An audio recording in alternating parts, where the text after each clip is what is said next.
So guys मुझे पता है कि किंग शेप डिमांड कर्व में तुम्हें बहुत सारा प्रॉब्लम आता है, इसका कॉन्सेप्ट जल्दी से दिमाग में नहीं जाता, तो जल्दी से एक बार डिस्कस करते हैं कि किंग शेप डिमांड कर्व होता क्या है। तो यार यहाँ पे सबसे पहले एक एक्स एक्सिस है और वाई एक्सिस है। एक्स एक्सिस पे क्वांटिटी, वाई एक्सिस पे प्राइस।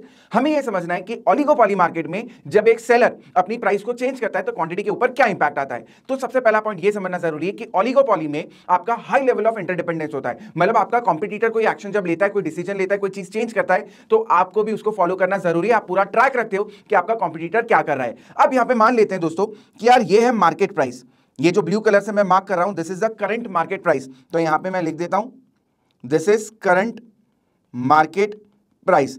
तो मार्केट में अभी जिस प्राइस पे प्रोडक्ट बेचा जा रहा है वो है ये वाली प्राइस। अब तुम ओलिगोपॉली में हो, तुमने सोचा कि यार मैं प्राइस कम कर देता हूं, उससे मेरी सेल्स बढ़ जाएगी, क्वांटिटी पे इंपैक्ट आएगा अच्छा खासा और तुम्हारा प्रॉफिट बढ़ेगा। तो तुमने प्राइस को क्या कर दिया, कम कर दिया। पर जैसे ही तुमने तुम्हारा प्राइस कम करा, तुम्हारे कॉम्पिटिटर्स, क्योंकि ओलिगोपॉली है तो वो तुम्हारे ऊपर पूरी वॉच रख रहे हैं क्योंकि हाई लेवल ऑफ इंटरडिपेंडेंस है, तो जैसे ही तुम लोगों ने प्राइस कम करी तुम्हारे कॉम्पिटिटर ने भी प्राइस ड्रॉप कर दी। तो तुम्हें जो बेनिफिट मिलना चाहिए था ना प्राइस कम करने पे क्वांटिटी बढ़ने का, वो बहुत ज्यादा नहीं मिला, थोड़ा सा चेंज आया 2-3 दिन तक। जब तक उन्हें पता नहीं चला तब तक तुम्हारा सेल ज्यादा हुआ, और जैसे ही 3 दिन बाद उन्होंने भी प्राइस कम कर दिया तुम्हारा सेल वापस नॉर्मल हो गया। तो जब आप प्राइस कम करते हो तो कॉम्पिटिटर तुम्हें कॉपी करते हैं, वो भी प्राइस कम कर देते हैं और तुम्हारी क्वांटिटी बहुत ज्यादा चेंज नहीं होती है। इसलिए मैं यहां पे क्वांटिटी को बोलूंगा इनइलास्टिक।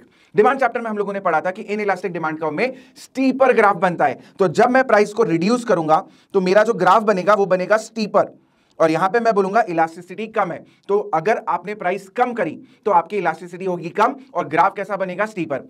अब आप बड़े परेशान हो गए, आपने सोचा यार ये तो कॉपी कैट करते हैं यार, ये तो यार चीटर है, नकल करते हैं मेरी। मैंने प्राइस कम करा तो मेरे कॉम्पिटिटर ने भी प्राइस कम कर दिया। तुमने अब सोचा कि चलो मैं ना प्राइस बढ़ाता हूं, पर तुम्हें प्राइस बढ़ाने पे ये डर लग रहा है कि कहीं प्राइस बढ़ाने पे क्वांटिटी कम ना हो जाए। पर तुमने सोचा ऐसा नहीं होगा यार, मेरे को ये लोग फॉलो करते हैं, कॉपी करते हैं, ये तो चीटर है, जब मैं प्राइस बढ़ाऊंगा तो ये लोग भी प्राइस बढ़ाएंगे और मेरी क्वांटिटी पे असर नहीं पड़ेगा। तो तुमने दोस्तों अपनी प्राइस को क्या कर दिया, बढ़ा दिया। जैसे ही तुमने तुम्हारी प्राइस बढ़ाई, तुम राह देख रहे हो कि अब कॉम्पिटिटर भी प्राइस बढ़ाएंगे, पर कॉम्पिटिटर ने बोला मरने दो साले को। मतलब उन्होंने तुम्हारे साथ कॉपी नहीं करा, उन्होंने अपनी प्राइस नहीं बढ़ाई, मतलब यार तुम्हारे साथ तो धोखा हो गया। तो यहां पे जब तुम प्राइस बढ़ाओगे तो तुम्हारी क्वांटिटी बड़े अमाउंट से चेंज होगी, मोर इलास्टिक। और हमने डिमांड चैप्टर में पढ़ा था कि जब मोर इलास्टिक होता है तो ग्राफ फ्लैटर बनता है। तो यहां पे जब आप प्राइस बढ़ाओगे ना तो आपका जो ग्राफ बनेगा वो मोर फ्लैटर बनेगा। तो यहां पे इलास्टिसिटी मैं बोलूंगा ग्रेटर देन 1। तो आपको एग्जाम में सिर्फ इतना याद रखना है किंग शेप डिमांड कर्व के रिस्पेक्ट में कि यार प्राइस कम करोगे तो इलास्टिसिटी कम, एंड प्राइस बढ़ाओगे तो graph will be more elastic, that's it.